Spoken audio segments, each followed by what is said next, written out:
Are you looking to play like Luka Doncic? Are you looking to add some Luka magic to your game? Different stints. Here is Luka. Oh, what a pass. He was looking up top. The pass went to the corner, and it's Drano, Josh Green. But how does he do it? We're going to jump right into it. I'm going to give you a breakdown and show you exactly what he does so that you can add some Luka magic to your game. The last tip that I'm going to give you is probably the best.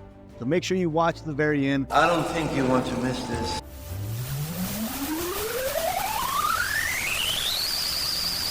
The first thing we're going to talk about is his release.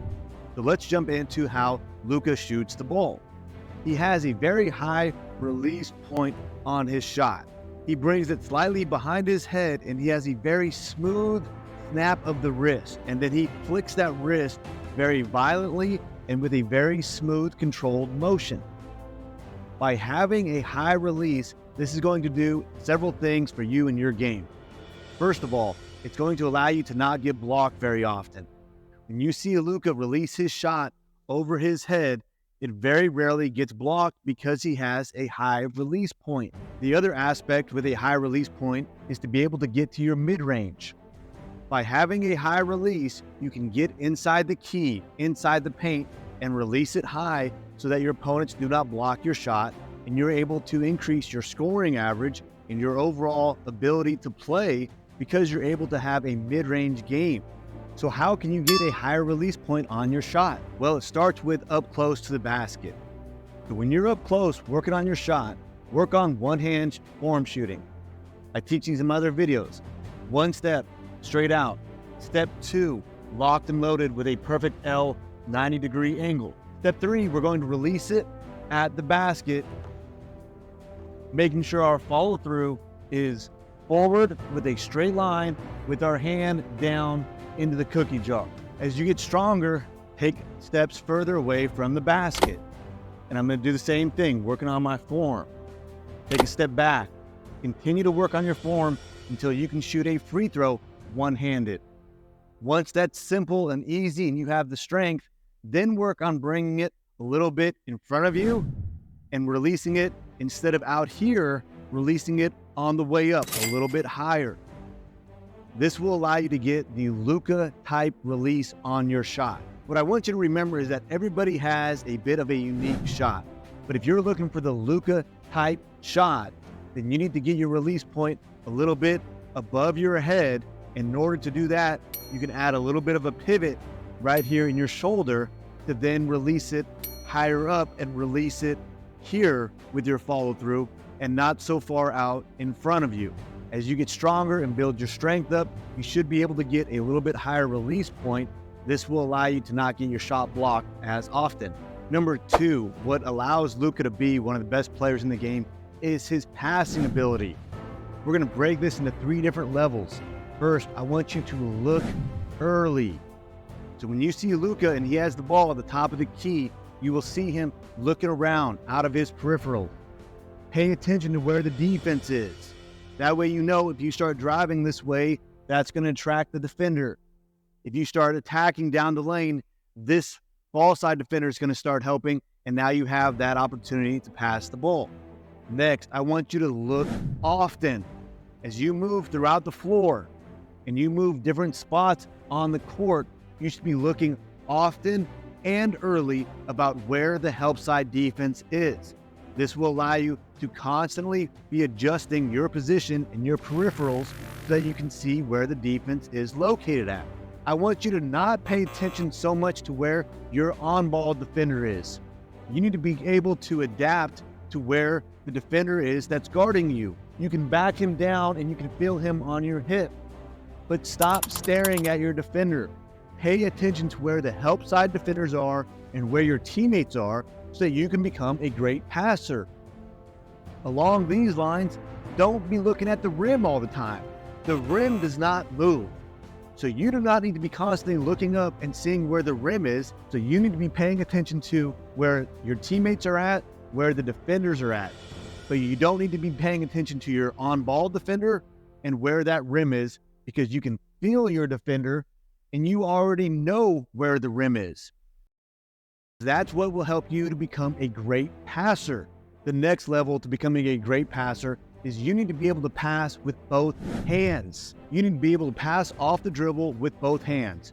So as I come this way and I see the defender helping from the weak side, I can jump throw with my left hand and make that pass. Same thing going the other direction. I can throw it with one hand across my body and hit those players right in their shooting pocket so they're ready to catch and shoot the ball. Use the wall to work on your passing. I'm gonna go left hand. I'm gonna go right hand.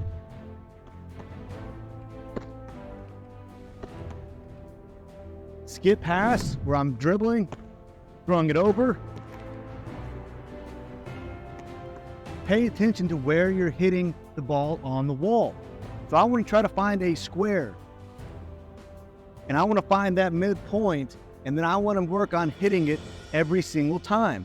I want to pretend like that's the shooter's pocket, and I'm going to hit him perfectly in the chest so that he's ready to catch and shoot and knock down shots, and I'm going to get a lot more assists because of that. And then I go with the other hand. Dribble. Use the wall so that it'll bounce back to you. You don't have to chase it, and you can become a better passer. Just real quick, if you haven't already, hit the subscribe button down below. Hit the notifications bell so you don't miss any of my upcoming videos. I post videos every single week about basketball shooting, basketball training, your overall mindset. I can help you to become a better basketball player. Hit the subscribe button. Let's jump back to the video. And the third thing that makes Luka so special that you can add to your game is that he plays under control. The first aspect, we'll call it A. So when he comes off ball screens, he's going to be tight off the screen. If this is my screener, I am tight coming shoulder to shoulder. I'm not coming out wide and allowing the defender to get up under me and to shoot through the screen and not be hit. So I'm going to set my man up and I'm going to take him down, and then I'm coming tight off the screen.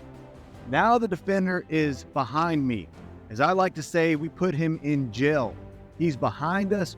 We have full control of what we're going to do.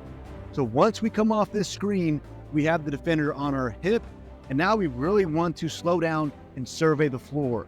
You'll see Luka do this a lot. He comes off the screen and he's constantly looking at everything except for his defender and where the rim is. He's looking at everything else on the floor. Once he gets into the paint, he wants to keep his dribble alive. But we want to keep that dribble alive with very small pound dribbles. We're going as low as we can down to the floor so that the ball does not get tipped. So that was A. Now we're on to B. What you want to do once you get in the paint is to really work on your pivots. His footwork is as good as anybody in the league, and he really spaces out the distance. If you make small pivots, the defense can stay with the same distance. But if you watch Luka play, he will make long distance pivots. This makes the defense have to then extend, and then he can step through, long pivot, come on back, long pivot. So you want to be great at your footwork. You don't want small pivots. Your footwork wants to be extended. You want a variety of pivots. Front pivot and reverse pivot. We want to stay on balance so we don't get pushed over, while also being able to survey the floor and see who's open, and then if necessary to shoot the ball as well. So have great footwork, utilize your pivots, learn how to front pivot and reverse pivot. So there are many players in the league that are all one speed, go, go, go. But you'll watch Luka, he's always under control because he's always changing up his pace. Even when he gets in the lane, he will slow down so that the game moves slower for him. He can see things basically in slow motion and make better decisions. So he might go quickly one direction and stop, and then he'll go quickly the other direction. By starting and stopping, it'll make the defense really struggle to guard you. So work on your change of pace. You do not always want to be at the same speed. You want to go one direction quickly, stop, and then you might go the same direction, or you will then counter to the other direction. Here is a drill that will help you with your change of pace. I call it the stick series. Working on sticking our outside foot into the ground, planting it, and then we're changing our pace and changing our direction.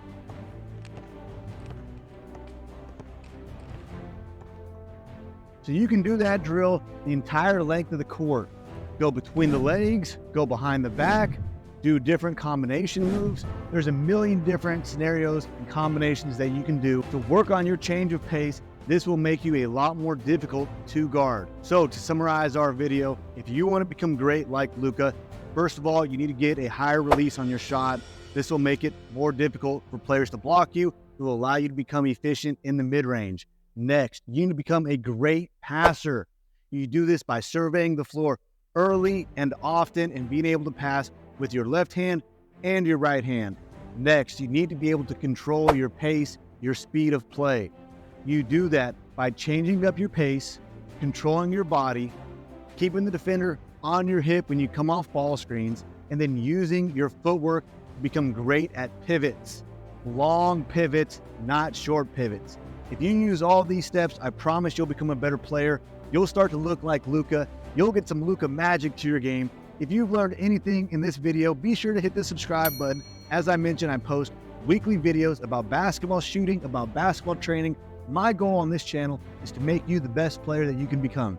Thanks for watching. I'll see you on the next video.